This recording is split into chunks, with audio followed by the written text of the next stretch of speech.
안녕하세요. 저는 30대 여성입니다. 얼마 전까지만 해도 10월드의 지옥 맛을 경험하고 꼴보기 싫은 시댁을 뒤엎은 뒤 당당하게 돌아온 돌싱입니다. 여기 사연을 보니 저희 시댁만큼 매운맛을 보고 계신 분들이 많더라고요. 저도 맛봤던 경험을 소개해드리고 싶어 이렇게 사연을 보냅니다. 저는 남편과 2년 정도 연애하고 결혼했어요. 결혼할 당시 양가 처지가 여유롭지 않아 지원 없이 서로 일해서 모은 돈으로 아끼고 아껴 결혼했습니다.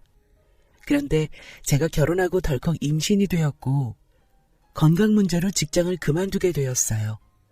저는 재택근무를 알아보던 중 친구에게 전화로 쇼핑몰에 대해 듣게 되었습니다. 나 인터넷 쇼핑몰 준비 중인데 너도 생각 있으면 같이 해볼래? 난 생각해본 적 없는데. 수익도 확실하지 않잖아. 투자할 돈도 많이 없고.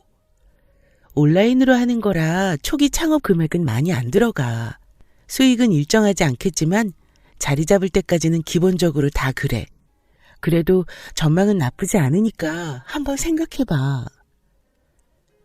친구의 말에 고민을 많이 했고 끝내 한번 도전해보기로 했습니다. 잘만 하면 대박 터뜨릴 수 있을지도 모른다고 생각했고요. 그런데 아이를 낳고 5년을 키울 때까지 쇼핑몰은 제 생각처럼 되지 않았습니다. 자리 잡히고 조금 나아지는가 싶었는데 그 이상으로 수입이 늘지 않았거든요. 시어머니께서는 그런 제 상황을 매우 탐탁치 않아라 하셨습니다. 시댁에 갈 때마다 갖은 구박을 하시더군요. 너는 우리 아들이 벌어다 준 돈으로 집에서 편하게 놀고 먹으니 좋겠다. 적어도 양심이란 게 있으면 내조를 잘하던가. 살림도 엉망이고 육아도 잘 못하고. 에휴, 어디서 저런 걸 만나서 데려왔는지. 집안에 여자가 잘 들어와야 하는데. 어머님, 제가 남편만큼 버는 건 아니지만 살림하고 아이 보면서 시간 쪼개 일하고 있어요. 적은 금액이라도 살림에 보태고 있고요. 제 딴에는 열심히 노력하는 건데 그렇게 말씀하시니 서운해요. 서운은 무슨. 내가 내 입장 되어봐라. 이런 말이 나오나. 세상에 5년을 놀고 먹으면서 쥐꼬리만큼 버는 며느리가 어디 있어? 우리 아들만 죽어나게. 그렇다고 입 떡 벌어지게 살림을 잘하는 것도 아니고 말이야. 내가 아주 너 때문에 속상해서 늙는다 늙어. 시어머니가 몇 마디 했다고 말대꾸 하는 것 좀 봐. 항상 이런 식으로 말씀하시니 시어머니하고 저의 관계는 좋지 않았습니다. 남편에게 어머니의 말씀이 참 상처가 된다고 중재를 해달라고 이야기해도 남편은 되려 그런 저에게 뭐라고 했습니다. 너는 우리 엄마가 다 너 생각하고 걱정해서 하는 말을 뭘 그렇게 예민하게 받아들이냐? 하여간 성질은. 그리고 우리 엄마가 말하면 그냥 내내 하고 끝내. 뭐하러 말대꾸해서 더 혼날 짓을 하고 그래. 그러니까 엄마가 버릇없다고 하지. 넌 내가 버릇없게 말한다고 뭐라고 하지 말고 어머님의 말씀이 어땠는지 생각을 해봐. 그게 며느리에게 할 소리야? 해도 너무하시잖아. 아, 됐어. 어머니랑 똑같은 너한테 이야기한 내가 미쳤지. 남편도 시어머니처럼 절 이해해주지 않으니 시댁에 제 편은 아무도 없었습니다. 그러니 저도 시댁에 정이 가지 않았어요. 제 나름대로 할 도리만 하고 크게 왕래하며 지내지 않았습니다. 본인 엄마밖에 모르는 남편은 혼자서 시댁에 놀러 가기도 했고요. 우리 친정은 그렇게 멀리하면서 말입니다. 그러던 어느 날 친정아버지께서 건강 문제로 하시던 일을 그만두시게 되셨고 아버지의 월급으로 충당하던 생활비가 부족해지게 되었습니다. 친정엄마께서는 제게 연락하시어 어려운 상황을 말씀하셨어요. 저는 남편에게 이 사실을 알렸습니다.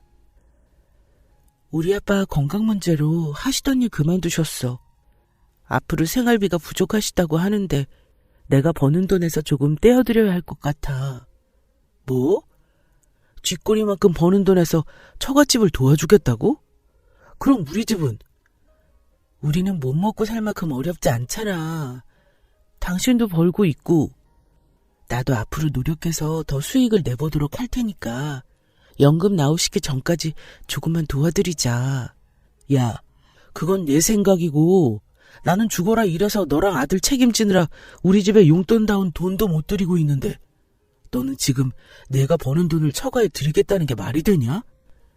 내가 버는 돈을 다 드린다는 게 아니라 얼마라도 조금 도와드린다는 거잖아. 그것도 내년부터 연금 나오니까 그때까지만 도와드리겠다는 거고. 앞으로 나도 수익 더 올려서 시댁에도 용돈 많이 드리고 할게. 그러니까 이번만 좀 이해해줘.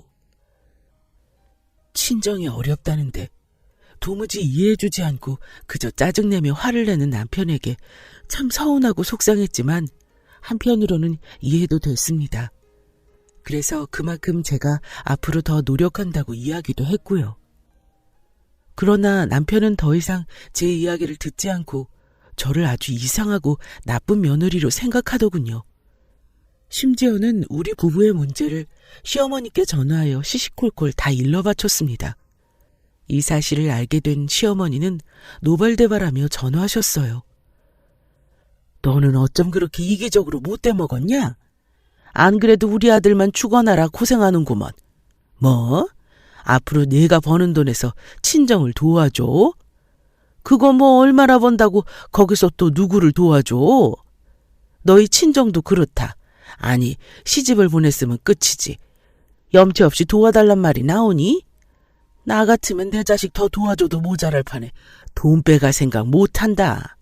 어머니, 말씀이 너무 심하신 거 아니에요? 그럼 지금 저희 부모님께서 어려운 상황도 아니신데 일부러 돈 빼가려고 거짓말을 하신다는 말씀이세요? 아무리 제가 시집을 갔어도 우리 부모님에게 자식은 저 하나밖에 없잖아요. 어려운 상황에서 가족에게 도움을 청하는 게 그렇게 문제인가요? 그렇다고 제가 평생을 도와드린다는 것도 아니고 내년 연금 받을 때까지만 어느 정도 도와드린다는 거예요. 아유, 몰라. 지금은 내년 연금 탈 때까지라고 해놓고 그때 되면 계속 도와달라고 할 줄 어떻게 알아? 막말로 내 부모인데 내가 모른 척 하겠니? 참 인정머리도 없지. 아주 지 부모는 그렇게 끔찍하게 생각하면서 시댁은 뭐로 보는 건지. 하여간 앞으로 너 친정에 도움 주기만 해봐. 우리 아들 얼마나 더 고생시키려고. 아주 그냥 자식만 없으면 확 갈라서게 해야 하는데. 아이고 내 팔자야. 어머니, 제가 그럼 돈을 잘 벌면 우리 친정 부모님 도와드려도 되는 거죠? 네가 잘 보면 우리 아들 고생 덜하고 좋지 그럼. 그런 상황이 돼서 내가 도와준다 그러면 나나 우리 아들 뭐라고 하겠니? 도와주는 것도 주제를 알아야 하는 거야.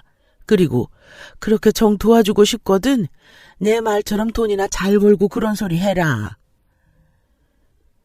시어머니는 전화로 상처되는 말을 쏟아부으셨습니다.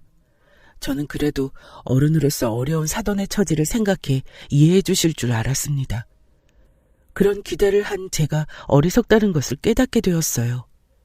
자식을 보면 그 부모를 알 수 있다고 더는 기대할 마음이 없어졌습니다. 그리고 어머님의 말씀이 제게 엄청난 자극제가 되었어요. 5년 동안 돈도 잘 못 번다고 그렇게 무시받아도 저만 욕하시는 거라 꾹 참았는데 우리 부모님까지 무시하는 건 용납할 수 없었습니다. 이게 다 제가 무능력해서 받는 수모라고 생각되었고 그때부터 저는 이를 갈았어요. 기존 친구와 운영하던 쇼핑몰을 새롭게 변화시키기로 했습니다. 빅사이즈 여성들을 겨냥하여 사이즈의 폭을 대거 넓혔어요. 빅사이즈 여성들도 예쁜 옷과 다양한 스타일을 즐길 수 있도록 쇼핑몰 자체에서 제작도 했습니다. 나중에는 고객이 개별 사이즈를 입력하면 맞춤식으로 특별 제작도 운영했고요. 이런 방식을 도입하고 나서부터는 말도 안 될 정도로 주문이 빗발쳤습니다. 이게 다 무슨 일이야? 주문이 왜 이렇게 많아? 그러니까 우리 이러다 엄청 부자 되는 거 아니야? 지금 총 수익이 얼마지? 대략적으로만 계산해도 몇 천은 돼. 성공적인 전략으로 친구와 저는 일이 많아짐과 동시에 돈벼락을 맞게 되었습니다. 그리고 이 사실을 시댁에 알리고 싶어 남편에게 슬쩍 흘렸어요. 보나마나 남편이 시어머니께 말씀드릴 것이 분명했기 때문입니다. 이거 이번 달 수입이야. 놀라지 말고 잘 살펴봐. 남편에게 계좌에 입금된 금액을 보여주었습니다.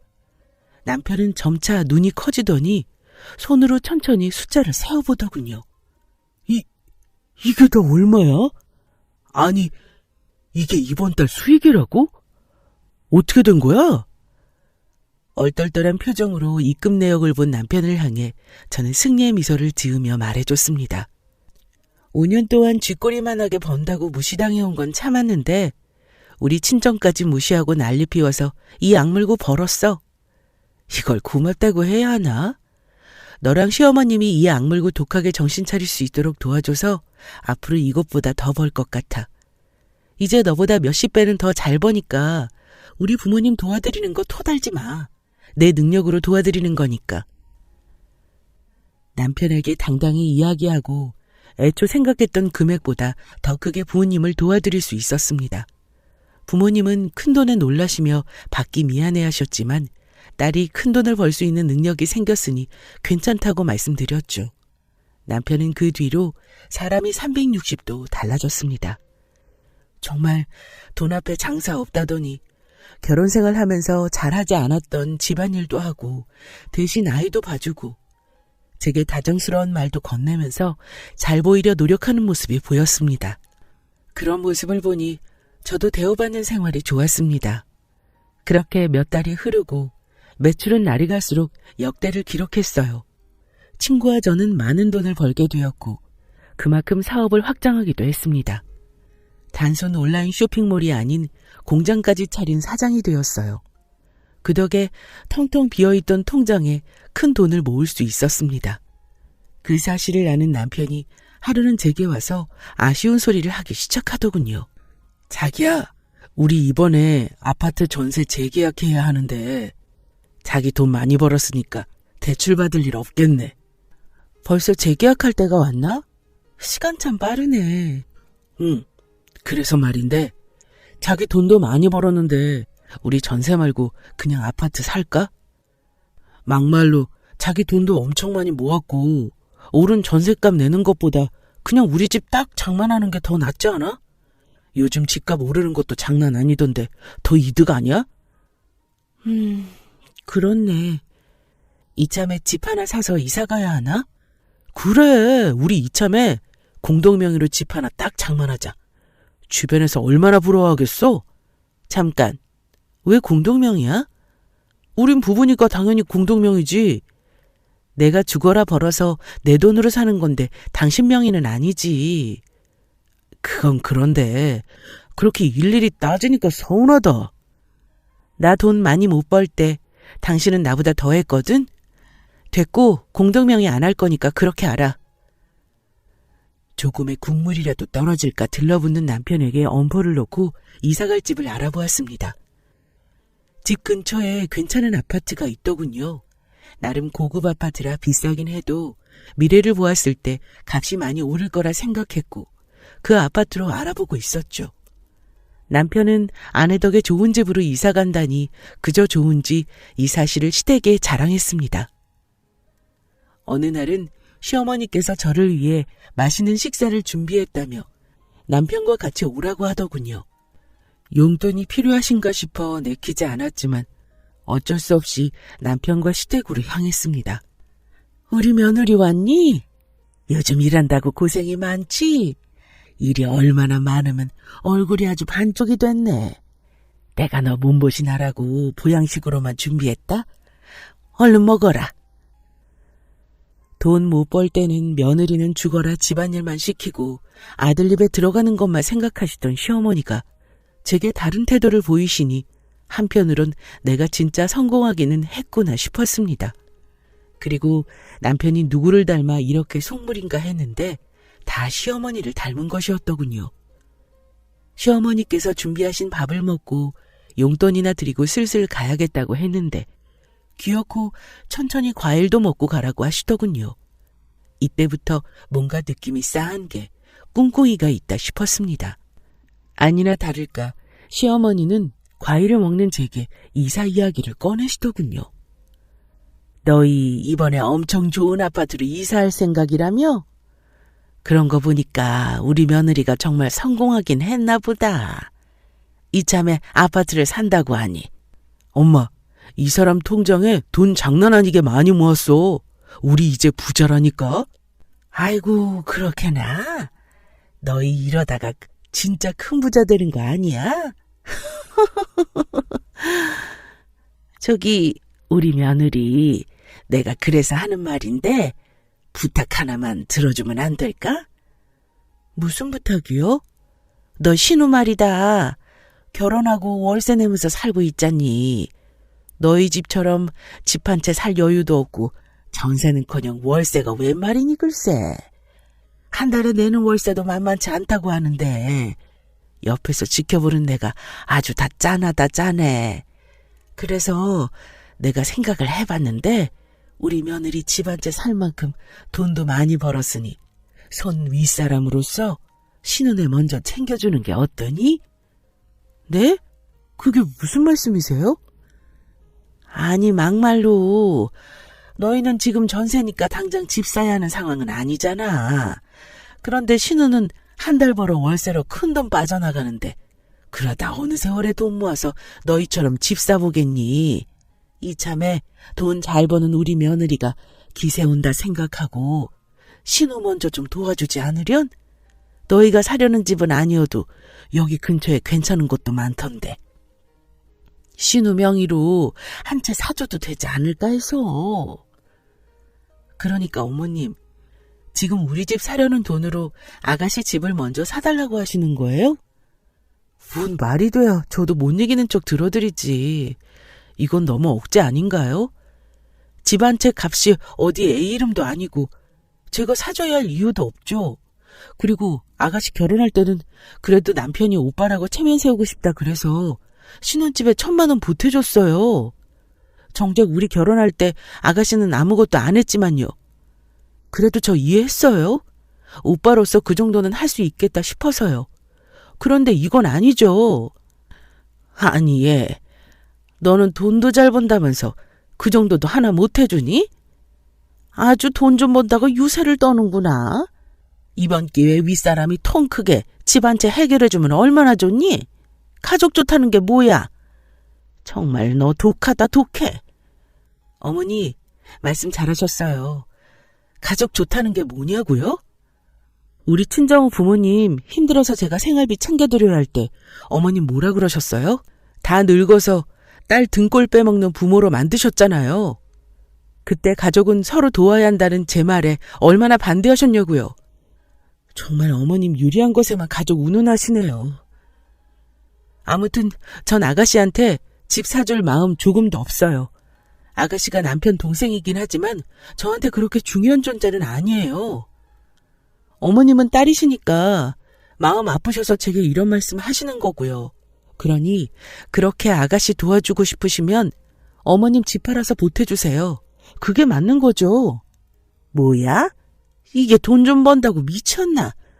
어디 시어머니한테 말하는 싸가지가 그따위야? 내가 돈을 벌면 얼마나 벌길래 시어머니 말을 무시하고 제멋대로 짓거려? 어머니는 제 말에 제대로 열을 받았는지 순간적인 힘을 발휘해 제 머리채를 휘어잡으셨습니다. 저는 어머니의 손을 뿌리치고 아등바등했지만 무슨 노인네가 이렇게 힘이 센지 힘이 장사더군요. 남편이 겨우 어머니 손에서 저를 떼어놓을 수 있었습니다. 저는 너무 아파서 눈물이 핑 돈 눈으로 어머니의 손을 보았는데 제 머리카락이 한 움큼 잡혀있는 겁니다. 그 모습을 보니 정말 서럽고 짜증나서 눈물이 막 났어요. 그런데 기가 막힌 건 남편의 행동이었습니다. 그러니까 왜 엄마한테 덤비긴 덤벼. 우리 엄마 성질 알면서. 그래서 지금 내가 잘못했다는 거야? 내가 아가씨 집을 사주는 게 말이 되냐고. 안 될 건 또 뭐야? 새언니가 돈을 잘 벌면 사줄 수도 있는 거지. 그리고 아무리 기분 나쁘다고 해도 우리 엄마한테 너무 막말하는 거 아니야? 어른한테 예의는 지켜야지. 이건 자기가 100번 1000번 잘못했으니까 빨리 우리 엄마한테 사과해. 사과 못해. 내가 뭘 잘못했는데? 그 순간 남편은 화를 참지 못했는지 제 뺨을 한 대 쳤습니다. 이게 진짜 돈 잘 번다고 오냐오냐 해줬더니 정신 나갔지 아주? 남편의 행동에 저는 엄청난 충격을 받았습니다. 여태 어머니와 갈등 상황에서 한 번도 제 편을 안 들어준 남편이라 놀랄 것은 없었는데 이렇게 손찌검한 것은 처음 있는 일이라 충격과 배신감이 크게 휘몰아쳤습니다. 더 이상 이걸 남편이라고 믿고 살고 싶지 않아졌어요. 저는 그런 남편을 노려보다 그대로 짐과 아이를 챙겨 나왔고 곧바로 친정으로 가서 엄마의 얼굴을 보는 순간 눈물이 막 흘러내렸습니다. 결국 부모님께 모든 사실을 다 말씀드리고 이혼을 생각하고 있다고 하니 속상해하셨지만 그동안의 이야기를 들으시고는 고향 것들이라며 고생하지 말고 그냥 이혼하라고 하셨어요. 그런데 문제는 그냥 순순히 이혼하는 것이 제 성에 차지 않았습니다. 변호사에게 상담받고 곧바로 병원에 가서 진단서를 끊어서 이혼 준비를 시작했습니다. 그리고 남편과 시어머니에게 빅엿을 먹이기 위한 계획도 세웠고요. 그동안 남편과 시어머니는 잘못을 인정하고 사과하면 용서해준다면서 계속 연락을 해왔습니다. 저는 며칠 후 혼자 시어머니 집에 갔습니다. 그래, 그동안 반성 좀 했냐? 네, 어머니. 제가 곰곰이 생각해봤는데 잘못 생각한 것 같아요. 그러냐? 마음 같아서는 어림도 없지만 내가 그렇게까지 말하니 내가 어른으로서 한번 용서해주마. 하지만 다음부터는 절대 어림없어. 네, 어머님. 그럼 저랑 같이 백화점에 가요. 아가씨 없는 돈에 신혼집 차려서 살림도 형편없잖아요. 옳지. 내가 이제야 윗사람 노릇을 하는구나. 그래, 이사 가기 전에 살림살이 싹 바꾸면 좋지. 금방 준비하고 나오마. 시어머니는 제 말을 듣고 룰루랄라 신이 나서 빠르게 준비하고 나오더군요. 저는 시어머니와 함께 백화점에 가서 냉장고, 텔레비전, 세탁기 등을 카드로 샀습니다. 시어머니는 비싸고 좋은 가전제품을 보면서 마음에 들었는지 엄청 기분 좋아했습니다. 저는 그 꼴을 보고 속으로 웃었고요. 왜 돈 쓰고 웃냐고요? 사실 제가 결제한 카드는 제 명의가 아니기 때문이었습니다. 바로 남편 카드였죠. 제가 돈을 잘 벌게 되고 나서 남편의 애교에 넘어가 카드값을 내주었고 남편은 그런 저를 믿고 카드의 한도를 최대로 올렸었죠. 아가씨네 가전제품을 모두 남편의 카드로 결제하고 조금 지나니 남편한테 전화가 엄청 오더군요. 저는 전화를 무시하고 문자로 시댁에서 기다리라고 했습니다. 아무것도 모르는 어머니는 저와 함께 집으로 향했죠. 집에 들어가니 남편이 난리가 났습니다. 지금 엄마랑 어딜 다녀오는 거야? 그리고 당신 도대체 이 문자가 다 뭐야? 백화점에서 얼마나 쓴 거냐고? 미쳤어? 아니 이게 무슨 소리니? 시누이 가전제품 바꿔준다고 쓴 돈을 왜 아들이 난리치고 그래? 화내는 남편의 모습을 보고 어리둥절한 시어머니에게 저는 지갑 속에 있던 남편의 카드를 꺼내어 보여주었습니다. 오늘 어머니랑 제가 긁은 카드가 어머님 아들 카드거든요. 뭐? 아니 이게 다 무슨 소리야 그래? 왜 많이 번 내 돈을 안 쓰고 우리 아들 카드를 써? 손윗사람인 오빠가 동생 생각해서 가전제품 바꿔주는 게 뭐 잘못된 일인가요? 원래 어머님 아들이 해야 할 도리를 자꾸 제게 강요하시길래 어쩔 수 없이 제가 도와드렸어요. 어때요? 이제 아들이 윗사람 구실했죠? 이게 지금 감히 날 가지고 장난을 쳐? 너 진짜 어디 한번 더 혼나볼래? 시어머니는 소리를 고래고래 지르며 또 저의 머리채를 잡을 기세였습니다. 전 그 모습을 보고 재빨리 가방에서 진단서를 꺼내 보여드렸습니다. 제 몸에 또 손대셨다간 진단서가 이게 끝이 아닐 겁니다. 그날 머리채 잡히고 뺨 맞은 거 진단서 끊어놨거든요. 사진도 다 찍어놨고요. 감사하다고 해야 할지 모르겠지만 이혼에 유리한 증거가 될 것 같아요. 뭐? 이혼? 당신 미쳤어? 이혼이 장난이야? 지금 잘못한 사람이 누군데 이혼 타령이야? 그러니까 지금 잘못한 사람이 누군데 나한테 목소리를 높여? 난 이제 거지근성 가득한 너희 집구석이랑은 더 이상 못 살아. 너랑도 같이 살 마음 없고 우리 이혼해. 저는 남편에게 큰 소리로 이혼하자고 말했습니다. 이혼하자는 제 말에 남편은 놀란 듯 잠시 주춤하더니 이내 비열하게 웃으며 제게 말하더군요. 내가 이혼하자고 하면 내가 벌벌 길까봐 이러나 본데. 그래, 이혼해. 이혼하면 나야 좋지. 내가 많이 벌어놓은 돈 공동재산이라 내가 분할할 수 있는 거 아니야? 네가 먼저 이혼하자고 한 거니까 유책 배우자는 너야. 남편은 검은 속내를 드러내며 제게 깐족거리듯 말했습니다. 저는 그런 남편을 보며 더 얄밉게 웃어주면서 말해줬어요. 제가 남편의 속도 모르고 당할 바보가 아니죠. 분할 같은 소리하고 있네. 꿈 깨. 내가 너 이렇게 나올까봐 그동안 다 준비해놨어. 그동안 어머니하고 너한테 돈 못 번다고 무시받은 거 문자 기록 다 나한테 있어. 또 내가 번 돈을 아가씨 집 사는데 보태라고 억지 부린 사태도 충분한 이혼 사유가 된다고 하더라. 이번 폭력으로 진단서까지 해서. 법정에서 볼 때는 유책 배우자는 내가 아니고 바로 너야, 이 멍청한 자식아. 되려 내가 너한테 위자료 청구할 수 있다고. 그뿐인 것 같아? 5년 동안 무시당하고 구박받은 정신적인 충격. 너희 엄마한테도 다 청구할 거야. 제 말을 듣고 눈알을 굴리며 생각하던 남편놈은 이게 아니다 싶었는지 제게 무릎 꿇고 사과하며 쩔쩔매기 시작했습니다.